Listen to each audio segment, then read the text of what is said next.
Ok, on attaque. Parashat Shemini, Leilou Nishmat Hana Bat Esther pour le Zivugagun Vetor de Avi Avram Ben Daniel, Jenny Bat Étoile et pour la Refoua Shelema Bezrat Hashem du Rav Eliaou Ben Fradji. Alors, la Parashat Shemini, c'est une paracha intéressante à bien des égards. Je vais parler d'un thème très facile. Dans le choix du thème était facile. Je voulais parler de Nadav et Avihu. Vous savez, c'est deux enfants de Aaron. Aaron a 4 enfants. Nadav, Avihu, Elazar et Itamar. Et là, on est dans la sanctification du Mishkan. Et au moment où ils vont faire vraiment tout ce qu'on va parler d'inauguration, etc., Moshe va terminer un peu l'ouvrage et on va mettre en place, on va essayer de faire descendre la Shekhinah, la présence divine, pour que l'endroit ait toute sa splendeur, pour que le Mishkan accueille Hachem. À ce moment-là, les 2 fils d'Aaron vont présenter un feu, ce qu'on a la Torah appelle un Esh Zara, un feu étranger pour brûler les sacrifices. De quoi on parle? Moshe et Aaron ont tout fait et il ne se manifeste rien. Il n'y a pas Hachem qui vient prendre les sacrifices qui sont proposés. C'est une humiliation un peu pour tout le monde parce qu'on a fait tout ce travail et dans le feu de l'action, Nadav et Avihu font un raisonnement. Ils disent, bon, on doit apporter le feu terrestre que Hachem complétera par son intervention, qui sera un feu céleste et qui viendra consumer le korban. Et c'est ce qui se fait au Beth Amikdash. Donc eux, bien qu'on ne leur ait rien demandé, Hachem n'a rien demandé, Hachem comptait intervenir lui-même, ils vont apporter un feu étranger, ça veut dire un feu humain. Et ça va amener que Hachem va faire descendre en même temps son propre feu et il va consumer les 2 enfants de Aaron. Quand on parle de ce passage, je vais vous lire les psukim. Ils ont pris leur propre encensoir et dessus ils ont mis du feu. Ils ont pris la Ketoret, l'encens. Ils ont apporté un feu que Hachem n'a pas ordonné. Donc il y a un feu divin qui est sorti, il les a tués. Et Moshe il a dit à Aaron, et Moshe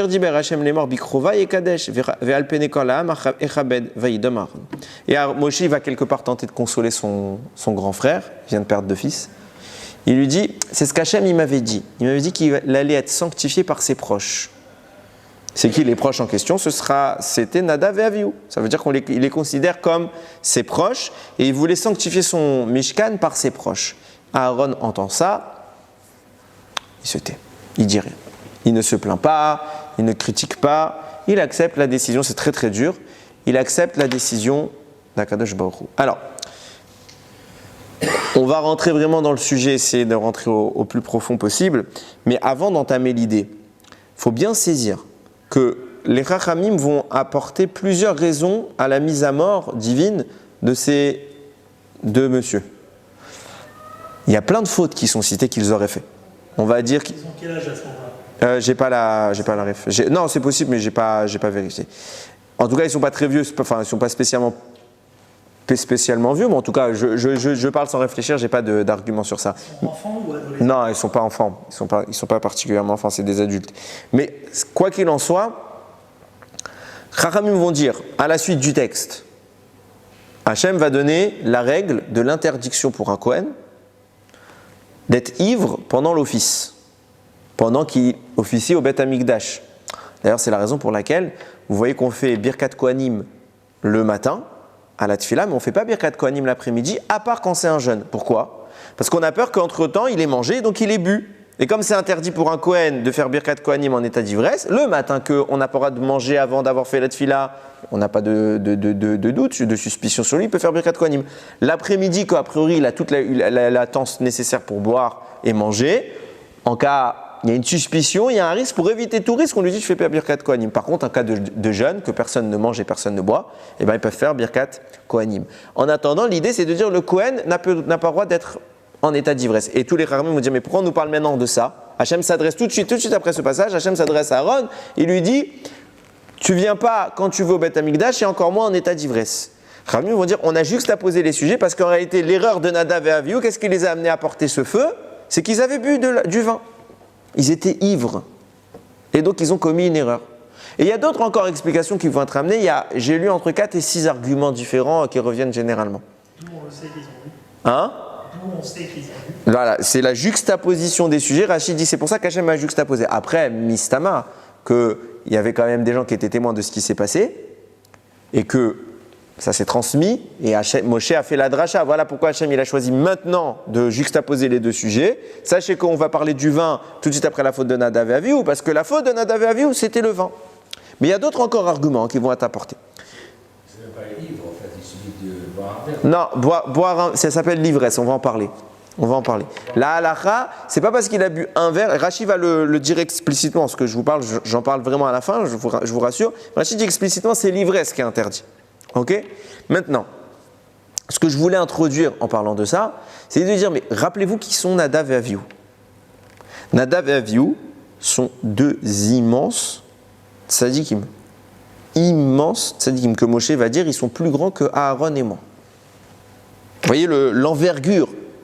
Ça veut dire que quoi? Ça veut dire qu'il faudra replacer les choses dans leur contexte et ne pas prendre la faute simplement qu'ils auraient commise par l'exagération. Ah, t'as vu, des ivrognes. Non. Ce qu'ils ont fait, c'est quelque chose de très fin, très subtil. Et encore, est-ce que ça va être une faute? Je vais essayer de dire que non. Mais c'est quelque chose de très subtil que, vu l'envergure des personnages, on a critiqué à mesure de qui ils étaient. Ok, mais rappelez-vous bien qui sont ces deux hommes. Ok, maintenant on va rentrer dans l'idée. Et pour ça, je suis obligé d'introduire la notion du vin. Pourquoi? Il y a une Gemara connue et qui, à mes yeux, à mon sens, elle est très très mal interprétée. Parce qu'en fait, on lit que la dernière ligne de ce texte et on ne lit pas ce qui est écrit au-dessus. La Gemara dit, celui qui boit du vin et le supporte, alors non, c'est pas ça, bien que ce soit vrai aussi. Celui qui arrive à boire du vin et à le supporter, il faut comprendre ce que ça signifie, hein, il mérite d'avoir la sagesse des 70 anciens. Pourquoi? Et la Gemara dit comme ça. Parce que Yaïn, le vin, a pour valeur 70, qui est la même valeur que le mot sod, le secret. Point. De là, la Gemara crée l'adage, très connu, Nichnas Yaïn, Yatsa sod. Est rentré le vin, est sorti le secret. Point, fin de la Gemara. Pourquoi je dis qu'elle est souvent mal interprétée? Parce que les gens ont gardé la dernière ligne, celui qui boit du vin dévoile ses secrets. Ça veut dire quoi? Quand on voit que certaines personnes, ils ont l'alcool mauvais, ça existe. Et donc ils montrent un petit peu une personnalité, une facette qui n'est pas très classe, pas très noble.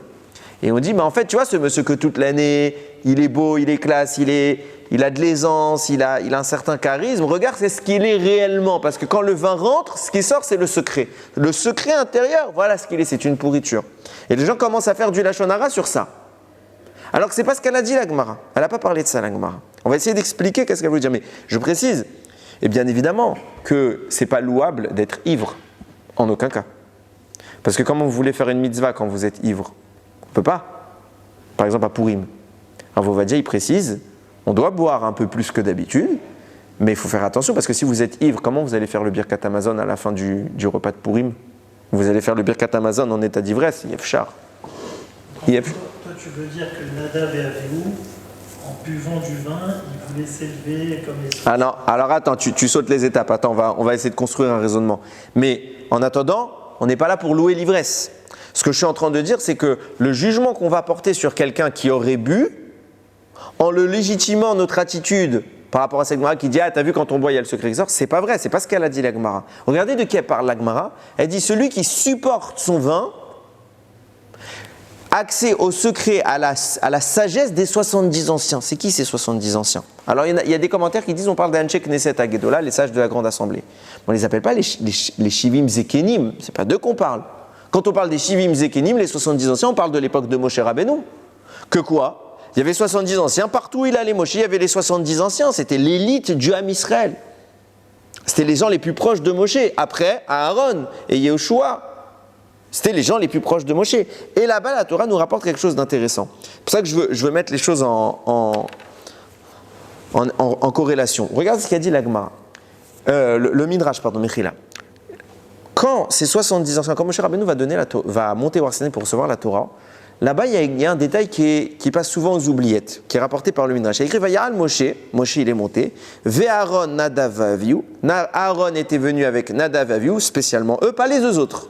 Nadav et Avihu viennent avec lui. Ve Shivim Mizikne Israël et 70 anciens d'Israël. Vaïrou est éloqué Israël, et ils ont vu le Dieu d'Israël.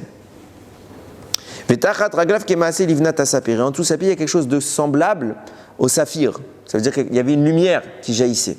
Quelque chose comme la substance du ciel. Bon, qu'est-ce qu'on essaye d'ici de symboliser la lumière qui se dévoilait de la manifestation divine. Et regardez la phrase. Mais Dieu n'a pas frappé, il n'a pas envoyé sa main sur les élus du peuple. Ils ont contemplé Dieu, ils l'ont vu. Ils ont mangé. Ils ont bu. Le Midrash dit, il y a un principe.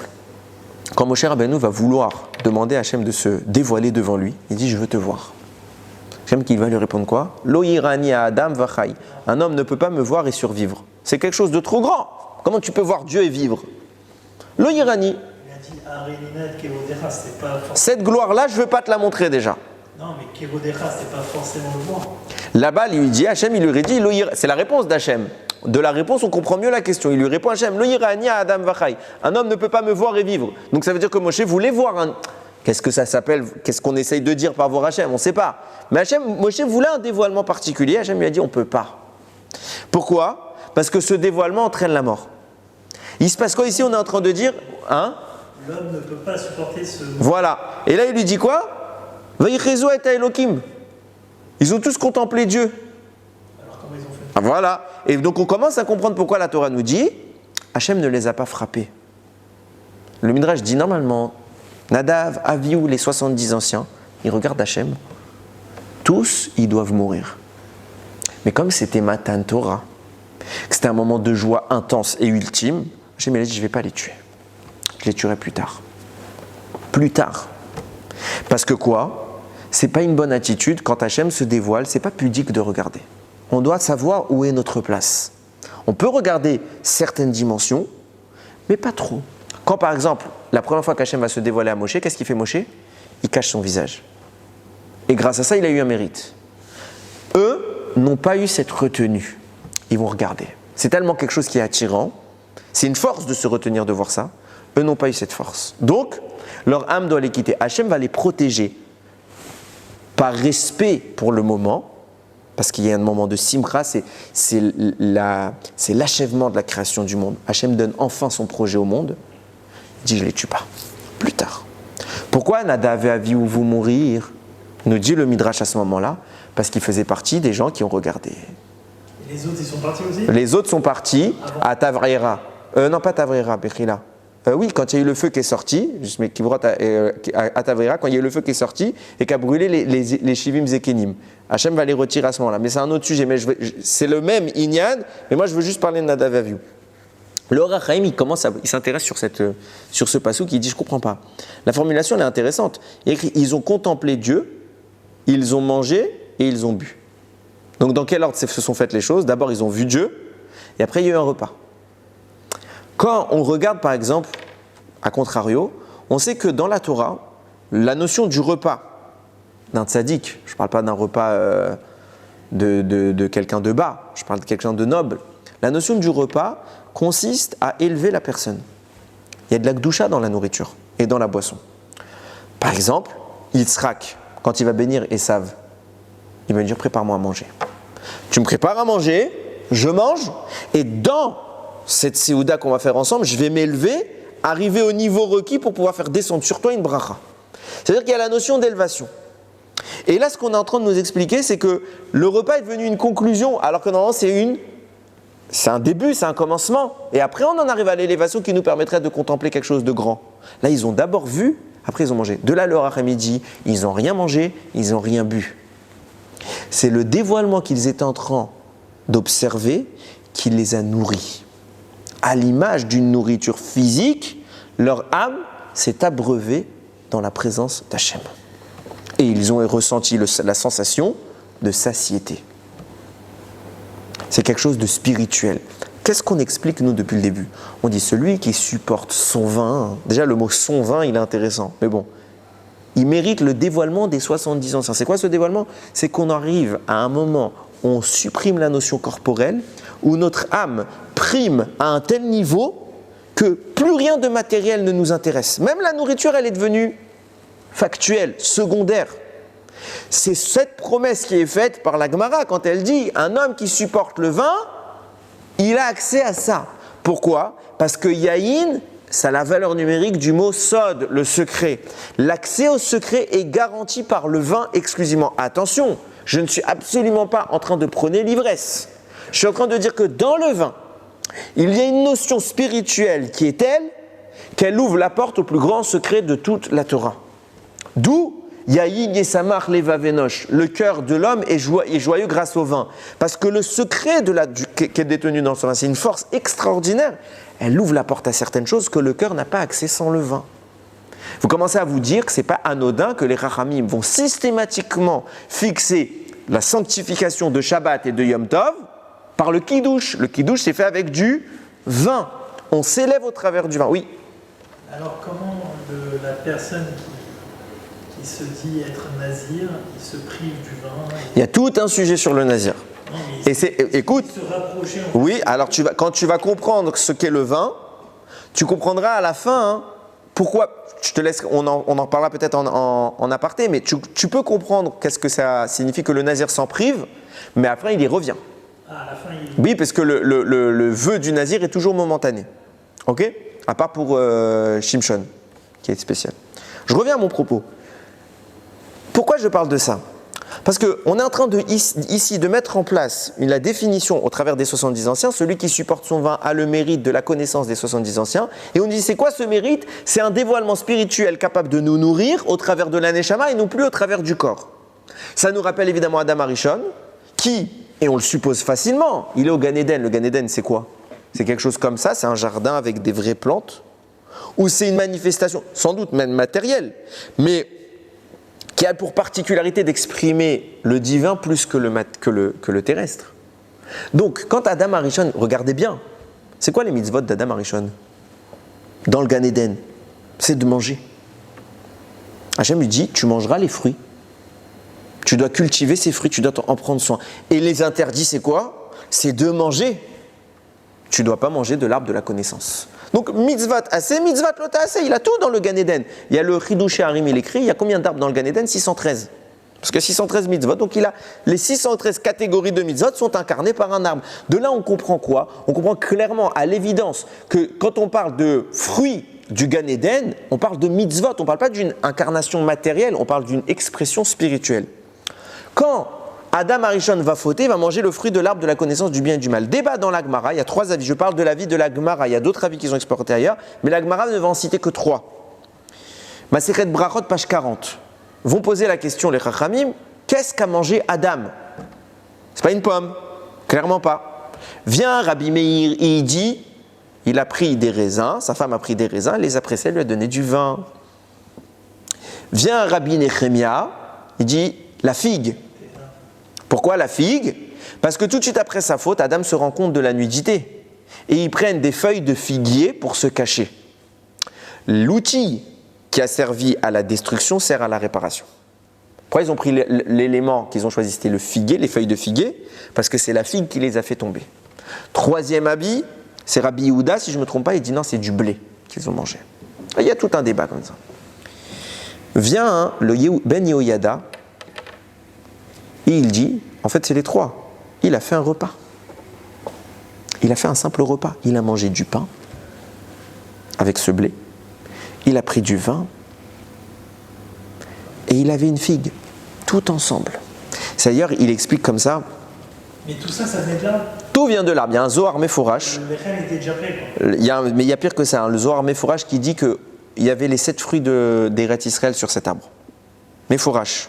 Il dit les 7 fruits d'Israël sont sur l'arbre. Il y a un autre texte qui rapporte que chaque fruit qui est présent sur l'arbre a le goût de ce qu'on veut comme fruit. À l'image de la manne. Vous savez, la manne, on pouvait penser au repas qu'on voulait. Le puits de Myriam, l'eau qui était dedans, pouvait lui donner le goût du liquide qu'on souhaite. Et bien pareil, l'arbre de la connaissance du bien et du mal disposait de 7 fruits, et on pouvait choisir le fruit qu'on voulait, il nous procurait son goût. Mais le blé, il est déjà à l'état de pain. Est-ce qu'il est déjà à l'état de pain? C'est pas sûr, je ne pense pas. Parce que ça, c'est la conclusion à la fin des temps. Pourquoi je dis je ne pense pas? Parce qu'on voit que la Gemara en question parle de la vigne en disant Chava a cueilli la vigne et elle l'a pressée. Donc il n'est pas déjà du vin. Tu vois qu'il y a encore un travail. Il y a encore un tikkun à faire, on n'est pas à ce niveau-là. Mais je reviens à ce que je dis. Vient le Ben Yoéda, il a fait les 3, il nous dit. C'est insinué, où ça? Au niveau des Chagim. Parce que les Chagim, les 3 fêtes de pèlerinage, c'est un potentiel réparateur énorme, dont on ignore la puissance. Et il y a écrit quoi sur les Chagim? Shalosh Regalim, Tachog Li Bashana. 3 fêtes, tu célébreras pour moi dans l'année. Tachog, c'est les initiales de quoi? Te'ena, la figue. Chita, le blé. Geffen, le vin, la vigne. Ce qu'on est en train de dire, c'est qu'au moment des Chagim, on doit se saisir de ces éléments. Et regardez comment il va loin le Ben Ishraï. Il dit c'est pourquoi? Pour les Chagim. Et je rajoute, pour Shabbat, c'est la même chose. Qu'est-ce qu'on prend? On prend d'abord un verre de vin pour mettre Mekadesh, sanctifier le jour. Puis après, on fait motzi sur du pain ou sur de la matzah. Encore une fois, on suit le même procédé. Et le Ben Ishraï ne le dit pas, parce que le Ben Yehuda, c'est le Ben Ishraï. Mais le Ben Ishraï ne le dit pas, mais je me permets modestement cet ajout. Qu'est-ce que nous demande la Torah? Qu'est-ce que nous demandent les sages pour les fêtes et pour Shabbat? De nous vêtir de nos plus beaux habits, à l'image d'Adam au lendemain de sa faute, qui saisit des habits alors qu'il n'en avait jamais eu. La première notion d'habit est apparue avec la faute. Eh bien, pour réparer la faute, Hachem te dit, tu prendras des habits, tu prendras du pain, tu prendras du vin. Et tu devras sanctifier tout cela. Et regardez, quand on va encore plus dans le sens plus ésotérique, Ramim vont nous dire, regardez, prenez les 3 choses qui ont été prises.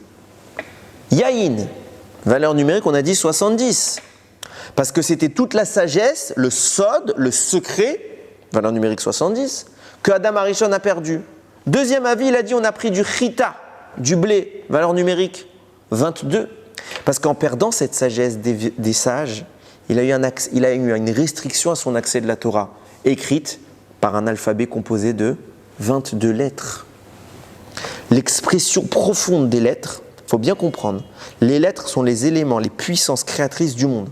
Hachem a parlé en formulant des lettres et le monde est apparu.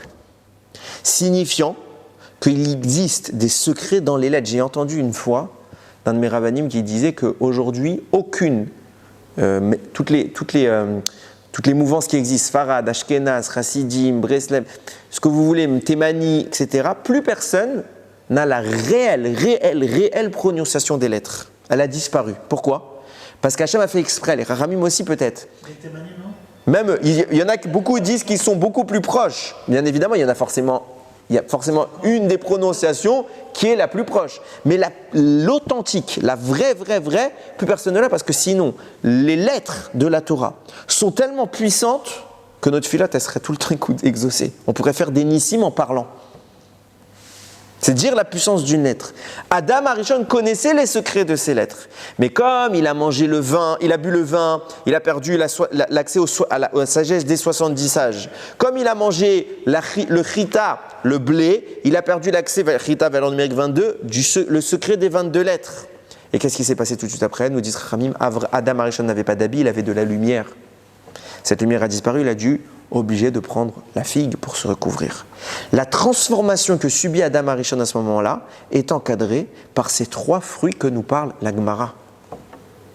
Perdre des 70 niveaux de sagesse, les 22 lettres et la lumière est recouverte par un habit. Pourquoi je vous dis ça? Parce qu'on commence maintenant à comprendre ce que vous venez nous dire la Gemara. Celui qui résiste au vin, il a l'accès à la sagesse des 70 anciens. On est en train ici de définir une notion qui est très importante. C'est que, qu'est-ce qu'ils avaient eux? Ils avaient un repas spirituel, les 70 anciens sur la montagne. Qu'est-ce qu'ils ont? Ils ont une capacité de se nourrir par la neshama et plus par le corps. Et là, c'est l'accès à la connaissance. Qu'est-ce qu'Adam avait? La même chose. Il avait ce même potentiel. Sauf que l'arbre en question, celui dont Adam va consommer le fruit, s'appelle l'arbre de la connaissance du bien et du mal. Normalement, Moi, il aurait dû s'appeler que du mal.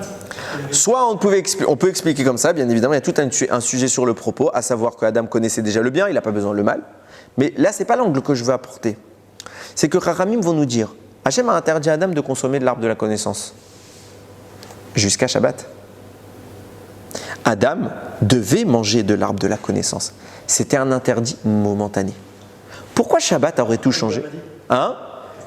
D'après beaucoup, il le a dit. Ah, il lui a dit? C'est ambigu. Oh, c'est pas écrit comme ça. Non, la Torah lui a dit tu n'en mangeras pas. Et même si Hachem ne lui a... Déjà, il y a des avis qui expliquent que oui, il savait, et qu'il a fait volontairement cette attitude parce qu'il avait un raisonnement derrière. Encore une fois, ce n'est pas le sujet. Mais, même s'il ne lui a pas dit, ce n'est pas le propos. L'épreuve, c'était de ne pas consommer. Quand je vois que tu as réussi ton épreuve, maintenant je t'autorise. Hachem a son objectif. Comme à l'image, à Mavdil, mais d'un père. Des fois, un père va momentanément, ou une mère, momentanément priver son enfant de quelque chose en lui disant « Je ne veux pas que tu fasses ça. Un temps, je ne veux pas que tu sortes le soir. Tu es jeune, mais quand tu seras grand, tu pourras avoir une autonomie te permettant de sortir le soir. Je ne veux pas que Birlal, tu sortes. Je ne veux pas que tu aies de téléphone. Je ne veux pas que tu fasses telle et telle chose. Parce que tu es encore petit. Viendra un jour où le temps sera venu que je t'accorde cette confiance. Et bien pareil, Akadosh Baruch Hu crée un homme encore immature. Et il lui demande, tu dois te perfectionner. Ça ne doit pas être long, on n'a pas dit que ça devait être des années, c'était quelques heures. Shabbat allait rentrer, c'était bon. Perfectionne-toi pendant ces 3 heures-là, entraîne-toi, quand tu seras prêt, tu goûtes. C'est exactement l'idée qu'on essaye d'évoquer. Maintenant, pourquoi Hachem veut que Shabbat, cet arbre, soit consommé? Parce que Shabbat, c'est le jour où Akadosh Baruch Hu a donné sa bracha. Je traduis différemment. Le mal n'existe plus à ce moment-là, normalement. C'était l'objectif, c'était arriver à l'expression absolue du bien. Faisant de l'arbre de la connaissance du bien et du mal, exclusivement, il serait devenu l'arbre de la connaissance du bien. Point. L'aspect négatif aurait été supplanté par la Gdusha du Shabbat, permettant à Adam de supprimer les effets néfastes du vin, de tout ce qu'il allait consommer, pour accéder à un secret encore plus grand. Ce que Hachem proposait à Matan Torah ou à Israël, à savoir une connaissance absolue, un accès visuel au divin, c'est ce qui était prévu pour Adam, Arishon, au moment de l'arbre. Ouais. Mais Hachem, il a prévu au départ que Adam il fasse cette erreur de manger le fruit avant Shabbat pour que l'histoire ait lieu. Alors ça, tu rentres dans la notion du libre arbitre et dans la notion du conditionnel. Qu'est-ce que je veux dire par le conditionnel? Est-ce que l'hypothèse existe chez Hachem? Oui, mais à partir du moment où tu dis que Dieu il a prévu de donner la Torah un jour au Arsena et tout ça, donc il a prévu que Adam il fasse l'erreur de manger le fruit avant le Shabbat. Alors, c'est ça que je t'explique. Non, là c'est ça que je t'explique. Tu rentres dans le sujet du libre arbitre. Est-ce que Hachem a prévu, est-ce que Hachem avait un plan initial et on l'a déformé? Ou Hachem savait ce qui allait se passer? Réponse, Hachem savait ce qui allait se passer. Mais là, ça n'empêche pas pour autant que le libre arbitre était maintenu. Ça, pour définir ça, il y a tout un chiour qu'il faut faire. Je l'ai déjà fait sur Internet, je ne le referai pas maintenant. C'est le chiour sur la structure du temps. D'accord, à partir du moment où tu reçois des commandements de la Torah, non, mais parce que tu n'as pas l'info. il n'y a pas de libre arbitre pour la personne. Si, parfaitement. C'est pas que je veux pas te répondre maintenant, mais écoute ce shiur sur le temps. Là-bas, c'est un Pri Tzadik qui fait tout ce développement, qui explique en quoi le temps est un élément justifiant le libre arbitre. Mais je mets une parenthèse à ce que dit le Pri Tzadik. Beaucoup de commentaires, de rabbanim, d'explications sur le libre arbitre estiment le libre arbitre est un axiome qu'on ne peut pas percer. C'est une connaissance divine que l'homme n'a pas accès. Il y a un libre arbitre. Comment? Certains disent on ne peut pas comprendre de notre monde. Le Pri Tzadik apporte une merveilleuse explication sur cette idée. Pourtant, la notion de Zman pour Hachem, elle n'existe pas. C'est exactement la réponse du Pri Tzadik. Donc elle n'existe pas. Ouais, je peux pas tu veux que je te fasse le shiur, je ne peux pas te le faire maintenant, mais c'est tout ce qui explique le Sfat Emet, le Pri Tzadik. Franchement, ça vaut le coup d'aller le lire dans les lignes parce que c'est encore plus clair peut-être que ce que j'ai tenté de mettre en place. Mais en tout cas, je reviens à mon propos. Il se serait passé que le Shabbat aurait éradiqué l'aspect négatif de l'arbre, n'exprimant que son aspect positif. Qu'est-ce qu'il aurait supprimé dans le vin? L'alcool. Enfin, je m'en fiche de l'alcool, mais l'aspect dangereux, l'ivresse corporelle, pour ne laisser place qu'à une ivresse spirituelle. Adam aurait dû attendre. Et il serait entré le yaïn et il serait resté à l'intérieur le sod, le secret. Mais comme Adam n'a pas su attendre, alors il a été confronté à l'aspect négatif de cet alcool. Est entré le yaïn et qu'est-ce qui est sorti? Le sod. Ça veut dire que l'accès auquel Adam Arishon devait avoir est sorti de lui. C'est pas qu'on est en train de dévoiler ce qui est sorti de Adam Arishon, c'est ce qu'il était au fond de lui. Ou ce qui est sorti d'une personne qui aurait bu du vin, c'est ce qu'il est à l'intérieur. Non, ce qu'on est en train de dire, c'est que quelqu'un qui se confronte à l'alcool du vin, s'il échoue, il perd l'accès au secret. S'il réussit à confronter son être à l'aspect négatif et à le vaincre, alors il ne restera que l'aspect positif, il aura un accès au sod. Nichnas yain, yatsa sod. Il est rentré le vin, il est parti le sod. Adam a perdu une grandeur. Et maintenant qu'on explique ça, regardez jusqu'où il va le Kisser Rachamim. Il dit, comment vous expliquez que Adam Arishon va vivre 930 ans au lieu de 1000? Pourquoi 70 ans lui ont été relevés? Parce qu'il va les offrir à David Améler. Pourquoi il lui a donné 70? 70 âges. Pourquoi 70 et pas 80 et pas 80? Parce que sa faute est faite à base de vin. La première chose qu'il a commencé, c'était le vin. Il a perdu ce sod. Et Rachamim me dit, en plus, quand vous regardez profondément cette histoire de David Améler, qui reçoit 70 ans de Adam Arishon, ça ne veut rien dire. Pourquoi? Parce qu'Adam Arishon, pourquoi il va lui donner 70 ans? Parce que Hachem va lui prophétiquement lui montrer toute l'histoire du monde. Et donc il va voir ce petit bébé qui à la naissance doit mourir. Et il va dire pourquoi il meurt? Je veux lui donner 70 ans. Quoi, c'est le seul bébé qui va mourir de toute l'histoire? Il n'y a pas eu? Pourquoi lui, il lui donne? Rachamim vont dire, parce que David Améler, c'est un bout de la Neshama de Adam Arishon. C'est écrit dans les lettres de Adam Arishon. Il écrit ces 3 principales réincarnations. Aleph, Dalet, même Aleph pour lui-même, Adam. Dalet pour David et même pour Mashiach. Et pour Moshe, beaucoup disent la même chose. Donc, David Améler, c'est le même personnage. Pourquoi? En fait, David, qu'est-ce qui se passe? Adam Arishon voit qu'il faut donner, il faut qu'il se donne à lui-même de la vie. Ça n'a pas de sens, garde ta vie pour maintenant. Réponse, comme Adam Arishon a fauté avec le vin, il perd une grandeur qui est la sienne, la grandeur qui était la sienne. Et il la répercute sur plus tard. Quand il aura un espoir d'avoir réparé cette erreur, il pourra donner naissance à lui-même. Réparer David Améler. Pour 70 ans, la notion qui est entrée en lui et qui est sortie. Regardez jusqu'où il va le Kisser Rachamim, il explique quelque chose de joli. Il dit, dans toute la Torah, toutes les lettres de l'alphabet sont écrites au moins une fois, bissées. Je m'explique. Prenez le mot totafot. C'est écrit tav, tav, et après faute. Donc vous voyez que la lettre tav est écrite 2 fois collée. Toutes les lettres de la Torah sont écrites 2 fois le aleph collé dans un mot, 2 fois le bet collé dans un mot. Les va-vera par exemple, il y a bet, bet. Toutes les lettres comme ça sauf une. Et il amène, il les a toutes citées une par une, les 22 lettres, enfin les 21. Il y a une lettre qui n'est pas, une seule fois dans toute la Torah, vous ne trouverez pas 2 fois la lettre Aïn collée. Pourquoi? La lettre Aïn a pour valeur numérique 70. Et qu'est-ce qu'on exprime? Quand Adam Arishon va succomber à l'aspect négatif du vin, il va malheureusement donner de la force au mal. Et de là vont naître les 70 nations du monde. Les 70 nations du monde dans leur expression qui s'opposent à Israël. Et Hachem demandera, toi, ton travail, c'est te dissocier d'eux. C'est pour ça Yaakov Avinu, quand il descend en Égypte, il est accompagné d'une famille de 70 individus. Pour dire, il y a les 70 membres du Ham Israël et il y a les 70 nations. On sépare. Et pour témoigner cela, Hachem ne va pas écrire une seule fois dans toute sa Torah Haïn, Haïn. Pour dire, il y a les Haïn des nations, il y a le Haïn de mes enfants. Vous devez les séparer. Et quand on va jusqu'au bout des choses, qu'est-ce qu'il est en train de dire? Ce que je te demande, qu'est-ce qu'on est en train de dire? Le Haïn des nations, les 70, et le Haïn des Bnei Israël, les 70. L'aspect positif et l'aspect négatif. L'aspect pur, l'aspect impur.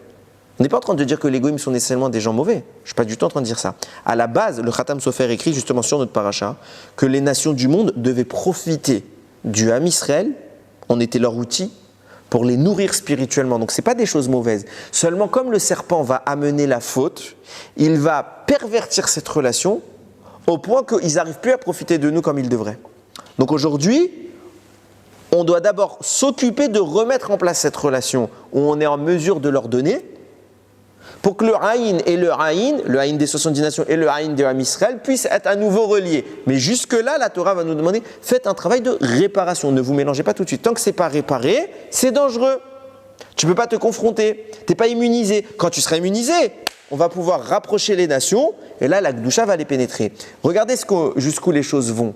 Quand on explique qu'il n'y a pas de Haïn et de Haïn, qu'est-ce qu'on est en train d'expliquer? C'est les deux dimensions du vin. Le vin a une valeur de 70. Mais il cache quoi? Une autre valeur de 70, c'est le secret, le sod. C'est-à-dire que le vin, c'est 70, mais son intérêt, c'est le sod. Mais pourquoi on ne l'appelle pas sod tout de suite? Parce que le vin lui-même, il a une partie négative dans l'arbre de la connaissance du bien et du mal. Il a le mal. C'est pour ça que le vin est produit par les anavim, les raisins. Viennent nous dire Rachamim, les raisins dans la Torah, il y a un moment, c'est écrit sans le yud. Aïn, Nun, Vet, Mem. Pourquoi? Parce que si vous prenez les initiales de l'ange du mal, que je vais maintenant épeler et qu'on ne doit pas prononcer, ok? C'est Samer, puis Mem, puis Aleph, puis Lamed. Sam, on l'appelle. Ok?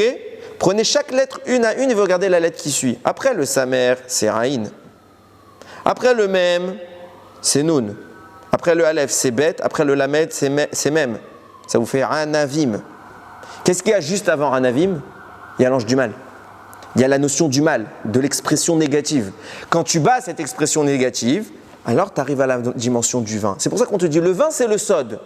Mais pourquoi on ne l'appelle pas sod? Parce qu'il y a une dimension que tu dois d'abord supprimer, c'est les kochot, les forces négatives. Une fois que tu les as supprimées et que tu n'es que dans le Etz Adat Tov, alors le vin, il entre et il te fait accéder au secret. C'est pour ça qu'on va pouvoir maintenant revenir à notre fameuse histoire de Nadav et Avihu. Maintenant qu'on a posé les éléments qui nous permettent de réfléchir sur le vin, on va commencer à comprendre quelque chose de très intéressant. Regardez ce qui se passe. Parashat, beaucoup plus tard, Parashat Vaïtranan, dans Devarim, Moshe s'adresse au Ham Israël, il leur fait une réprimande générale de tout ce qui s'est passé pendant les 40 ans dans le désert.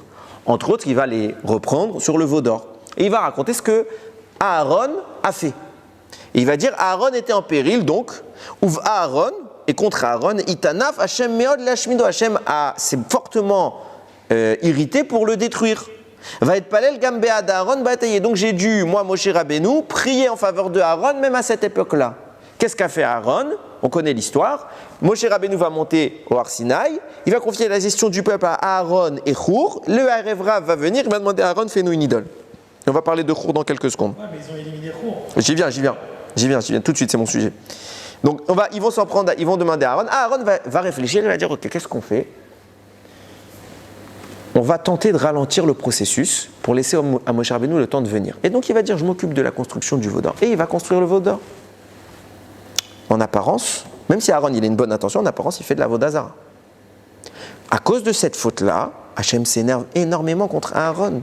Et il veut le tuer. Rachamim me disent, Rachid tout de suite fait le commentaire. L'Hashmido, c'est pas lui qui veut tuer. Il veut tuer qui? Ses enfants. Et Moshe il dit, et comme j'ai réussi à prier, j'ai réussi à en sauver 2, c'est pourquoi 2 sont morts, 2 sont restés vivants. Et Nadav et Avihu sont morts, et Lazare et Tamar vont rester vivants. Je ne comprends pas cette assertion. Déjà, c'est intéressant de dire, j'ai réussi à en sauver 2, et qui tu cites d'abord? Les 2 morts, ceux que tu n'as pas sauvés. Il y a un problème. Normalement, tu aurais dire, j'ai réussi à sauver 2, Elazar et Itamar, et malheureusement 2 sont morts. Non, il a dit, j'ai réussi à sauver 2, 2 sont morts, 2 sont vivants. C'est intéressant. Regardez la suite. Cette histoire, on est en train de dire, Aaron faute, Bécéder. Qui doit prendre ses enfants? Pourquoi Aaron ne prend pas? Déjà, c'est pas juste. Deuxièmement, comment ça se fait que les enfants prennent pour le père? On a un principe qu'on dit dans le Vayavor, on dit Notser chesed la alafim, Nose avon vafesha vechata, Venake lo yenake, donc ça c'est les attributs d'Akadosh Baruch Hu, du pardon, etc. Et après il dit Poked avon avot, albanim ve'al benimadim, al shileshim ve'al ribeim. Hachem se souvient de la faute des pères sur leurs fils, leurs petits-fils et leurs arrière-petits-fils. Ça veut dire 3 générations après le fauteur, on peut payer pour notre ancêtre. Rashi commente et il démontre, à condition que les enfants poursuivent la faute du père. Mais si les enfants ne suivent pas la faute du père, en aucun cas ils ne paieront pour eux. Je ne comprends pas. Tu es en train de me dire que Nadav et Avihu sont morts par la faute d'Aaron.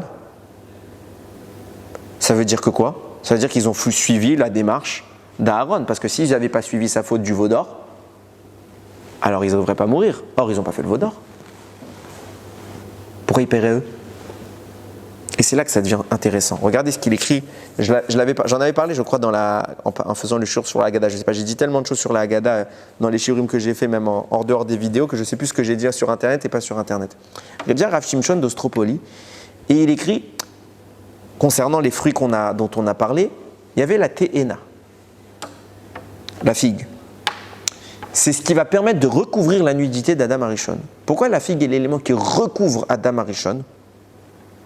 Parce que dans la figue est insinuée la racine qui va permettre un jour à Adam de réparer sa faute.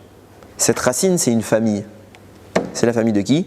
D'Avraham. Cette racine est l'insinuation d'une famille de personnes qui émergera et qui permettra la réparation. Cette famille, c'est celle d'Avraham.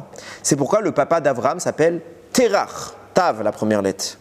Après, il y a Avraham, Aleph, qui a lui-même un frère qui s'appelle Nahor, Nun, qui a encore un troisième frère qui s'appelle Haran, He. Vous prenez les initiales des 4 messieurs, ça vous fait Te et Na. Qui va recouvrir la faute d'Adam? Cette famille. Pourquoi je dis cette famille? Parce que Terach, c'est un rachat, mais Bassof, à la fin, il fera tchouva. Il va donner naissance à Avraham. On connaît l'histoire d'Avraham, il n'a rien à se reprocher. Il a Nahor et Haran. Haran, c'est le frère d'Avraham qui, au moment où Akadosh Baruch Hu va tester Avraham, vous connaissez peut-être l'histoire, Avraham Avinu va détruire les idoles de son père, il va être mis en jugement à cause de ça devant Nimrod et devant toutes les nations, les représentants. Ils vont lui dire, ok, soit tu reconnais l'idolâtrie, soit on te jette à la fournaise. Avraham, il dit, vous ne me jetez pas, moi je me jette. Et il va dedans. À ce moment-là, il y a son frère Haran qui est là. Et Haran, il est entre deux, il est mitigé, il ne sait pas. Il ne sait pas du quel côté il est. Est-ce que c'est Avraham qui a raison ou est-ce que c'est les autres? Alors il dit comme ça, il dit si Avraham se jette dans la fournaise et qu'il vit, alors je suis de son côté. Si il se jette et qu'il meurt, alors je serai du côté des vainqueurs. Avraham entre et il ressort indemne. Haran il dit je suis du côté d'Avraham. Haran il rentre, Hachem il dit toi je te sauve pas. Tu crois que tu me testes à moi? Je te laisse mourir. Je te laisse mourir. Seulement, il va laisser un enfant, Lot. Lot, c'est l'ancêtre du Mashiach. Le troisième frère, Nahor, c'est de lui que va venir les femmes de Yitzhak et de Yaakov. Donc toute la famille qui construit le Ham Israël vient de cette Te'ena, Terach, Avraham, Nahor, Haran. C'est ça qui va recouvrir la nudité de Adam Arishon. Pourquoi j'en arrive à là? Parce qu'au moment où je vous ai parlé de l'histoire de la fournaise avec Avraham, vient nous dire le Harizal, c'est vrai que Haran, il a fait une erreur. Un autre aussi a fait une erreur, c'est Nahor. Nahor, lui, Bichlal, le troisième frère d'Avraham, Bichlal, il s'en fiche de tout ça, il est idolâtre total. Encore Haran, il est entre deux. Avraham est totalement monothéiste, Nahor est totalement polythéiste, et Haran, il ne sait pas encore. Avraham va faire le miracle, Haran va mourir, et Nahor, de toute façon, lui, il n'est pas en danger puisqu'il accepte l'idolâtrie. Vient nous dire le Harizal, qu'est-ce qui se passe? Nahor, qui a fauté, Haran, qui a un semblant de faute, vont se réincarner chez qui? Haran va se réincarner chez Aaron. Nahor va se réincarner chez Hur, le neveu de Aaron et Moshe. Que lorsque Moshe Rabbeinu va monter au Sinaï, il va dire au Ham Israël, si vous avez le moindre problème en mon absence, les deux leaders que je vous laisse, c'est Aaron et Hur. Or, on voit quoi? À aucun moment on nous parle de Hur. Ils sont allés voir tout ce qui? Aaron. Pourquoi vous n'êtes pas aussi allés voir Hur? Ensemble, ils sont les deux, il y a les deux. Non, on va aller embêter Aaron. Réponse, rarement ils nous le disent. À partir de cet instant-là, où Moshe va dire, si vous avez un problème, allez voir Aaron et Hur, on ne parle plus de Hur dans toute la Torah. On ne parle plus de lui vivant. Pourquoi? Parce qu'ils sont en effet allés voir Hur. Et Hur, il a dit, il y a une halakha. Un prophète, il y a un truc, ils ne peuvent pas mourir. Alors ça, c'est une des raisons pour lesquelles Aaron va vouloir. Mais lui, il va juste dire une halakha toute simple. Il va dire quoi? Il va dire, la halakha, c'est que si on me propose de faire avodah zara, je dois pas accepter, même si on me dit que je vais te tuer. Donc vous me proposez de vous faire une idole? Jamais de la vie. Je me bats contre vous de toutes mes forces. Ils se sont tous réunis, ils en ont fait la force, ils ont battu Hur, ils l'ont tué. Aaron voit ça. Il dit, Ribbono Shel Olam, si je fais comme Hur, alors moi aussi je vais mourir. Mais bah, sauf ils vont le faire leur idole. Alors je ne vais pas faire comme Khour. Je vais leur dire ok, je suis de votre côté et je vais ralentir, je vais essayer de saboter le travail. Qu'est-ce qui se passe? Fin de l'histoire. Aaron, il n'a pas réussi son projet. Donc il va faire Avodah Zara. Il va créer l'idole. Même si la manière dont elle va être faite, c'est un peu surnaturel, mais il va être actif. On nous parle de Khour. C'est extraordinaire ce qu'il a fait, ce monsieur. C'est extraordinaire ce qu'il a fait. Il est mort pour Hachem. On nous en parle pas du tout. Qui va nous le révéler? L'analyse des sages. Mais son histoire, Hachem ne raconte pas. C'est énorme ce qu'il a fait. C'est lui le héros de l'histoire. Non, on va nous dire quoi? On va nous parler de ce qu'Aaron a fait, qui n'a pas réussi. Et ce monsieur-là, au lieu de le punir, parce qu'il n'a pas respecté la halakha, il aurait dû lui aussi mourir. Qu'est-ce qui se passe? On en fait le Kohen Gadol. C'est le monde à l'envers. Vient le Harizal, il dit parce qu'Aaron, il a fait une erreur. Aaron, il a vraiment fait une erreur. Il aurait dû mourir. Pourquoi il n'est pas mort? Pourquoi il n'a pas voulu mourir? Dit le Harizal. C'est violent les propos du Harizal. Il a dit, puisque Khour est déjà mort, pourquoi Khour et moi on est revenus? Parce que nous, en fait, on est Nahor et Haran, les frères d'Avraham qui nous sommes réincarnés. Pourquoi on est revenus? Pour cette histoire de mise à mort d'un enfant. Voilà, Khour, il est mort. Donc la mort a déjà eu lieu. Il n'y a pas besoin que moi aussi je meure. Donc je change de plan. J'essaie de changer les choses autrement. Avraham, le Harizal écrit, il aurait dû mourir.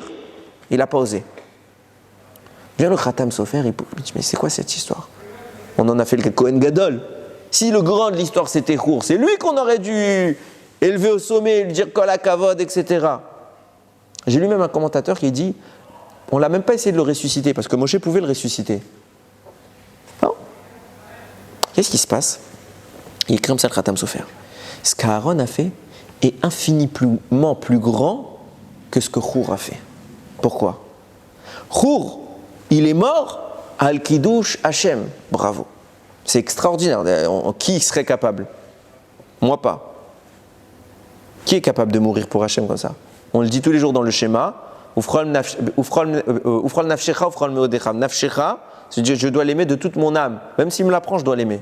Rabbi Akiva, il était heureux de mourir pour Hachem. C'est une ma'ala. Mais il y a plus haut. Il y a beaucoup plus grand. Vivre pour Hachem. Qu'est-ce qu'il va faire? J'ai entendu un ami à moi, à la choule, il a fait un shiur extraordinaire ce Shabbat sur cette notion. Je ne vais pas répéter tout son shiur parce qu'il est long, mais il a comparé Narshon, Ben Aminadav qui s'est jeté dans la mer, et Yosef, qui lui, toute sa vie, va souffrir pour faire du Kiddush Hachem. Et la Gemara, elle dit, le Midrash, il dit, pourquoi la mer s'est ouverte? Pour Yosef. Il y avait Narshon aussi. Narshon, on n'en parlera pas.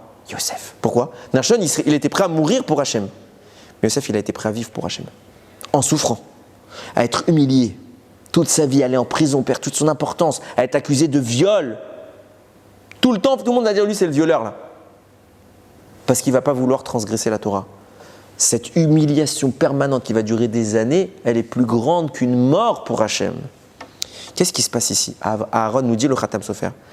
Khour, il est prêt à donner son corps pour Hachem. Aaron, il a été prêt à donner son âme.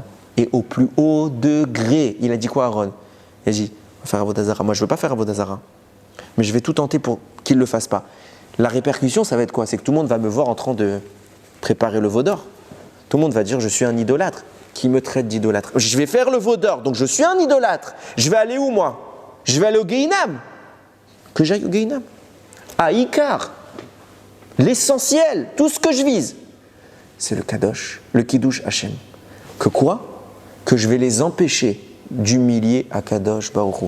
Si j'arrive à préserver l'honneur de mon maître, quitte à ne plus jamais avoir accès à mon maître, j'ai fait ma mission, c'est ce que je veux.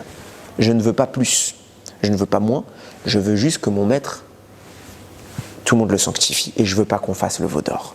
Détestez-moi, crachez sur moi, pas grave.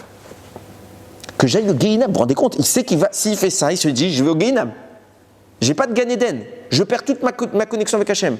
Pas grave, j'accepte pas que mon maître soit humilié. Et il fait le veau d'or. Vient nous dire le Khatam Sofer, ça c'est encore plus grand que Khour. C'est pour ça qu'on parle de Aaron, on ne parle pas de Khour. Regardez, je vais plus loin. Avraham Avinu, comme je l'ai dit tout à l'heure, il s'est jeté dans la fournaise. C'est écrit ça dans la Torah? Non. C'est les Chachamim qui vont nous le raconter. Mais c'est pas écrit. Au moment donné, Nebuchadnezzar aussi, les trois, parce que là, Kol HaKavod, extrêmement bien. Parce que là, on est dans une dimension de l'homme qui est déjà loin derrière. Par rapport à Abraham, par rapport à Moshe, Aaron et même Chour à ce moment-là, sans chasvé shalom, critiquer Michael, Hanana et Azaria, qui se sont jetés aussi dans la fournaise. Mais par rapport à ces gens-là, ils sont petits. Donc pour eux, c'est énorme. Par rapport à Abraham, on n'en parle même pas. Je vais te prouver ça. En plus, ils n'étaient même pas obligés de rentrer. Oui, exactement. Ils ont fait ça, Misirut Nefesh. Mais regarde ce que la Torah va nous dire. Urkazdim, Abraham se jette dans les flammes. Chut, on n'en parle pas. Comme si ce n'est pas important. Par contre, quand ce monsieur Abraham va faire la Kedat Yitzhak, là on nous dit quel homme. Mais c'est qui quel homme? Celui qui aurait dû être le héros, c'est Yitzhak. Qu'est-ce qu'il fait Yitzhak? Il est prêt. C'est lui qui va mourir, c'est pas Abraham. Non, Yitzhak, on n'en parle même pas non plus. Mourir pour Hachem, pour eux. Ce qui est grand, c'est qu'Abraham, il va devoir vivre après avec ce qu'il a fait.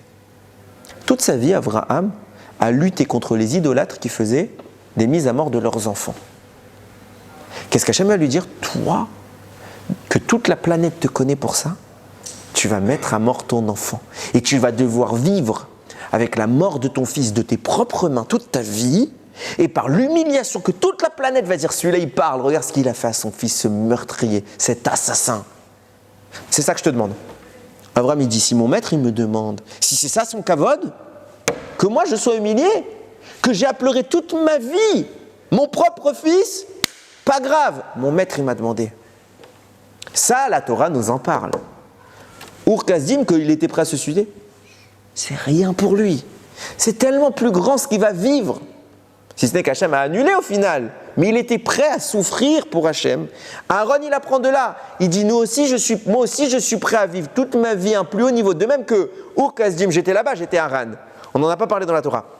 Ce que tu as parlé, c'est Avraham Avinu qui va faire la Kedat Yitzhak. Moi aussi, je vais me sacrifier ma vie, ma souffrance, je vais la donner pour Akadosh Baruch Hu. Traitez-moi d'idolâtre, mettez-moi au Gehinam. Pour Hachem, j'y vais. Et vient nous dire le Khatam Sofer, c'était la plus grande représentation d'Hachem qu'on pouvait faire. C'est pour ça qu'il va être élu Kohen Gadol pour représenter Hachem sur terre. Et Chour, on ne va pas en parler. Non pas que ce que Chour a fait, c'était pas bien. On ne va pas en parler. C'est plus petit. Maintenant qu'on a dit ça, regardez comme les choses elles sont violentes. Je vous ai dit quoi moi tout à l'heure? Je vous ai dit, Nadav et Avihu ont bu du vin. Et à cause de ça, à cause de leur père qui a fait le veau d'or, ils vont mourir. Mais je viens d'expliquer quoi, il a fait quelque chose d'extraordinaire. Pourquoi? C'est quoi l'erreur d'Abraham? Le Harizal nous a dit, il a fait une erreur, de Aaron, pardon. Il a fait une erreur, il aurait dû mourir. C'est quoi son erreur? Réponse. Tu viens réparer ce que Aaron a fait. Souvenez-vous, Aaron, ce monsieur qui hésitait à rentrer ou pas dans la fournaise. Là, tu aurais dû mourir, les Shem Shamim sans hésitation. Pourquoi Aaron est mort quand il s'est jeté? Parce qu'il hésitait. Je déduis que quoi? Abraham, lui, il a survécu parce qu'il n'a pas hésité. Donc si Aaron n'avait pas hésité, il aurait quoi? Il ne serait pas mort. Puisque Aaron vient en réincarnation de Haran. S'il n'avait pas hésité, qu'il aurait dit je veux bien mourir, comme Chour. Chour, c'est une autre histoire. Hein. Mais lui, il dit je veux bien mourir comme Chour. Il aurait eu quoi, Aaron? Même chose qu'Abraham. Hachem l'aurait sauvé. Il ne serait pas mort. Il ne serait pas mort. Il aurait dû dire je suis prêt à mourir. Et au final, mais c'est pas grave, au final, il a fait mieux. Il était prêt à donner son âme plutôt que son corps. Mais non, c'est ça que Moshe Rabbeinu va lui dire. Parce que même ton âme, on t'aurait proposé plus tard de la donner pour Hachem. Quand ça? Regardez le texte. Moshe va dire tout de suite après à Aaron, quand ses fils sont morts, il va lui dire, mais même Moshe et Aaron, je vous le dis direct en français, Moshe s'adresse à Aaron, il lui dit, c'est ce qu'Hachem m'a dit quand il a tué Nadav et Avihu. Il lui a dit quoi? Par mes proches, je serai sanctifié. Rachi écrit, Moshe a dit à Aaron, je pensais que ce serait soit toi, soit moi qui allions mourir. J'apprends au final que les proches qu'il a choisis, c'est qui? C'est Nadav et Avihu, ils sont plus grands que nous. Peut-être que Moshe ne s'est pas trompé. Et de dire que si Aaron était allé jusqu'au bout, prêt à mourir, chose facile pour lui. C'était ça son Yitzhara, c'était de faire quelque chose de plus facile. On t'a pas demandé de penser, t'as voulu faire mieux. Fais ce que je t'ai dit, ne cherche pas à faire mieux. C'est comme un enfant des fois, il veut faire plus que ce qu'on nous dit, au final il ne fait pas ce qu'on lui a dit. Et nous on est les parents, on dit mais c'est beau mon fils que tu as voulu faire, je ne vais pas te crier pour ça, parce que je vois que tu as voulu bien faire, mais c'est pas ce que je voulais. c'est ce qu'il va faire avec Hachem. Hachem va dire, ce que tu as fait, c'est encore plus grand, bravo, je sais que c'était énorme, mais c'est pas ça que je voulais. Ce que je voulais, c'était que tu t'apprêtes à mourir. Et ce que toi, tu as fait finalement, je te l'aurais offert quand? Plus tard. Quand quoi? Quand je voulais sanctifier mon temple par mes proches. Qui aurait dû mourir à ce moment-là, lui dit Moshe Rabbeinu. C'est toi, Aaron, c'est pas Nadav et Avihu. Alors quoi? Seulement, Nadav et Avihu, quand ils vont être sur le Har Sinaï, ils vont devenir ivres. Ivres de quoi? Pas de vin. J'ai dit tout à l'heure, ils n'ont rien bu. Ils vont être ivres d'Hachem.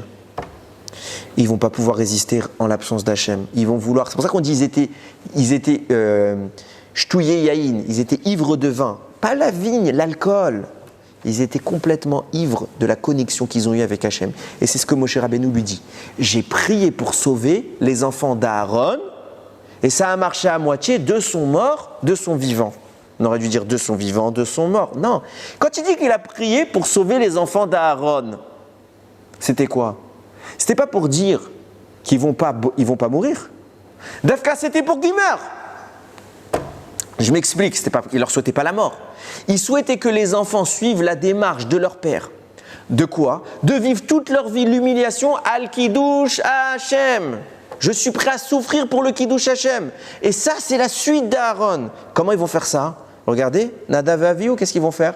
Tout le monde va dire que c'est des gens ivres.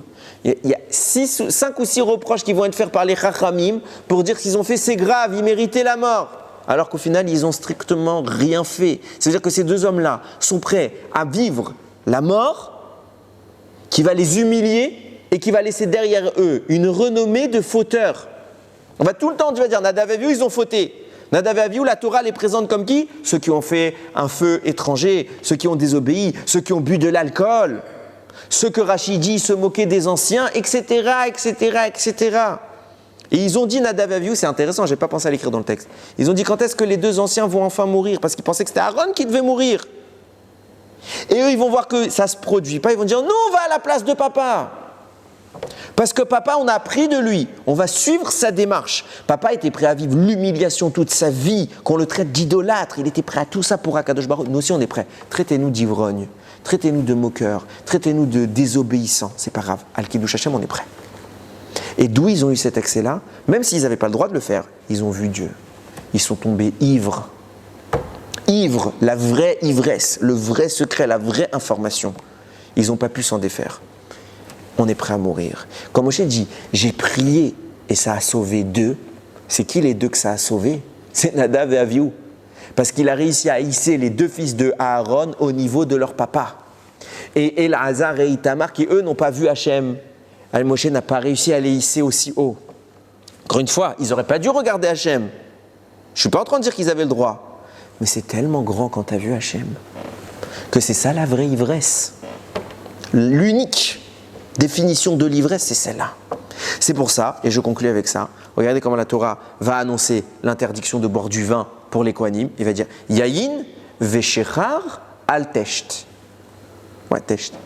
Du vin et de l'alcool, tu ne boiras pas. Rachid dira, c'est ce qu'on a dit tout à l'heure, tu ne boiras pas de vin qui peut t'enivrer. Ça veut dire que tu n'as pas le droit de boire de vin birlal. Tu peux boire du vin, mais pas ivre. Ça veut dire quoi? Yaïn veshira, l'objectif c'est le vin. Dis Yaïn, pourquoi tu me rajoutes l'alcool? Pour me scinder les 2 notions. Il y a Yaïn, qui représente le sod, l'accès à Kadosh Baruch Hu. Mais malheureusement, dans le Yaïn, il y a le shechar, il y a l'alcool, qui est l'aspect négatif, qui est dangereux. On veut que tu sois ivre d'amour pour Hachem. Pas ivre physiquement, il faut que ta neshama ait bu et ingurgité la connaissance au point d'en devenir ivre. C'est ce qu'il dit Shlomo Ameler. Il dit quoi? Ishbati etrem benot Yerushalayim. Je vous fais jurer les jeunes filles de Yerushalayim. Im timtseu et dodi. Si vous trouvez mon bien-aimé, alias Hachem, qu'est-ce que vous lui dites? Mata gidulo, vous lui dites quoi? Shlomo Ameler, il dit si vous voyez Hachem, pour moi, j'ai un message à transmettre à Hachem. Dis-lui en mon nom. C'est quoi? Shecholat ava ani.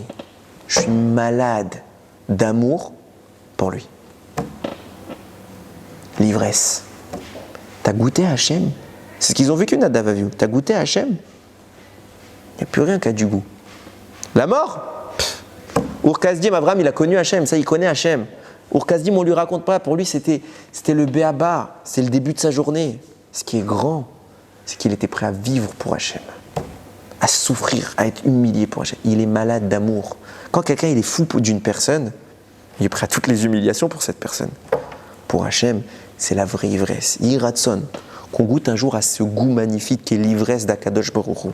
Et que quand on arrivera à ça, Yaïn, Nichnas Yaïn, le vin va rentrer, le sod ne sortira pas, le secret il restera en nous. Parce qu'on aura incorporé ce qu'est la connaissance du divin. Baruch Adonai Leolam, Amen ve Amen.